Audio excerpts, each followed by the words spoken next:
A reading from the Holy Gospel according to Luke chapter 20. The Jewish leaders questioned the authority of Jesus. Now it happened that one day while he was teaching the people in the temple and proclaiming the good news, the chief priests and the scribes came up together with the elders and spoke to him, saying, "Tell us, by what authority do you do these things? Or who gives you this authority?" In reply, he said to them, "I too will ask you a question. Tell me, John's baptism, was it from heaven or was it of human origin?" And they discussed among themselves, saying, "If we say from heaven, he will say, 'Why did you not believe him?' But if we say of human origin, the whole people will stone us, for they are convinced that John was a prophet." So their reply was that they did not know where it came from. And Jesus said to them, "Neither will I tell you by what authority I do these things." Parable of the wicked tenants. And he began to tell the people this parable. A man planted a vineyard and leased it to tenants and went abroad for a long while. And in season, he sent a servant to the tenants that they might give him his share of the produce of the vineyard. But the tenants thrashed him and sent him away empty-handed. But he went on to send a second servant. Him too they thrashed and abused and sent away empty-handed.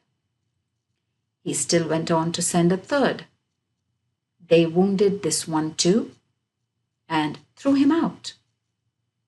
Then the owner of the vineyard thought, "What am I to do? I will send my beloved son. Perhaps they will respect him." But when the tenants saw him, they discussed with one another, saying, "This is the heir. Let us kill him, so that the inheritance will be ours." So they threw him out of the vineyard and killed him.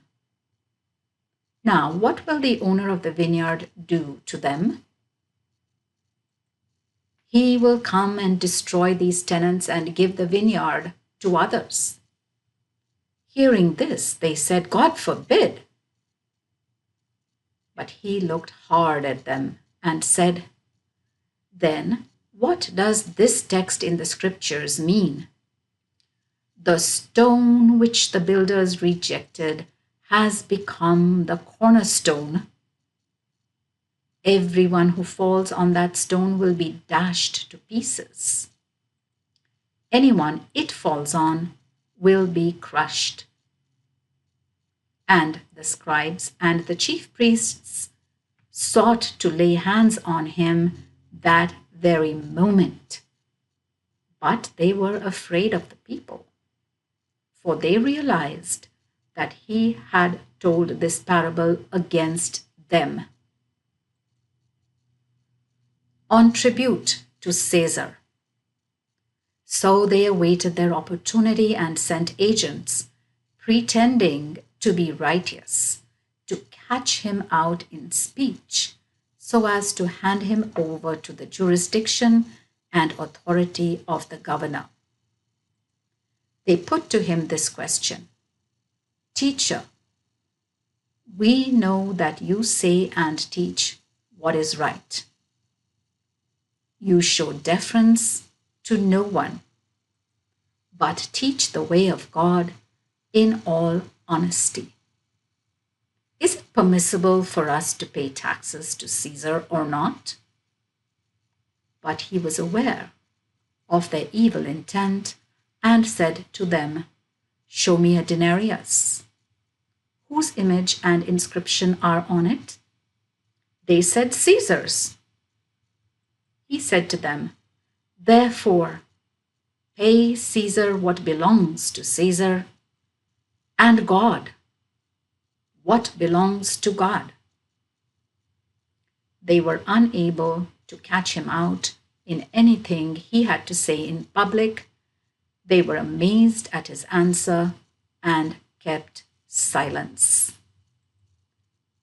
The resurrection of the dead. Some Sadducees, those who deny that there is a resurrection, approached him, and they put this question to him: "Teacher, Moses prescribed for us, if a man's married brother dies childless, the man shall marry the widow to raise up children for his brother.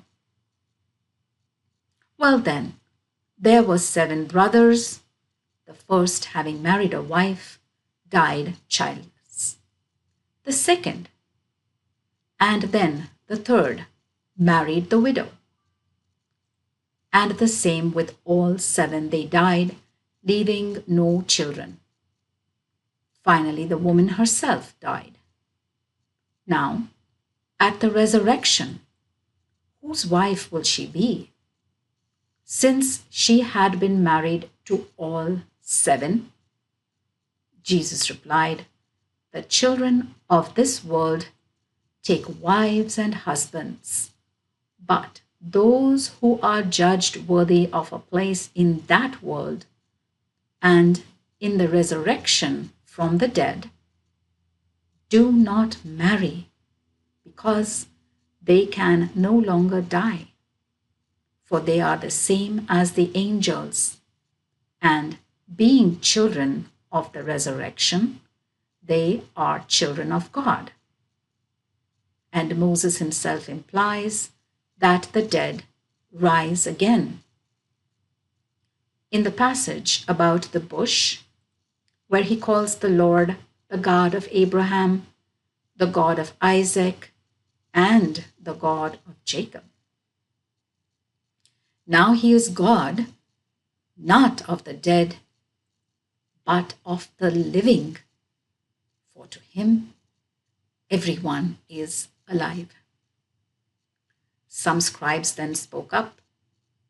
They said, "You have spoken well, teacher." For they no longer dared to ask him any more questions. Christ, not only Son, but also Lord of David. He then said to them, "How can they say that the Christ is Son of David? For David himself says in the book of Psalms, 'The Lord declared to my Lord, sit at my right hand until I have put your enemies under your feet.' So David here calls him Lord. How then can he be his son?" The scribes condemned by Jesus.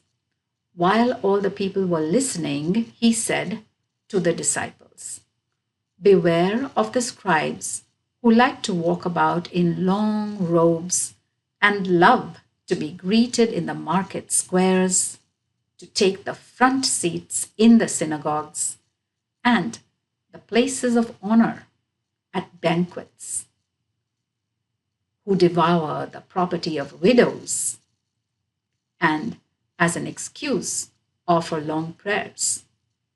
The more severe will be the sentence they receive." The widow's gift.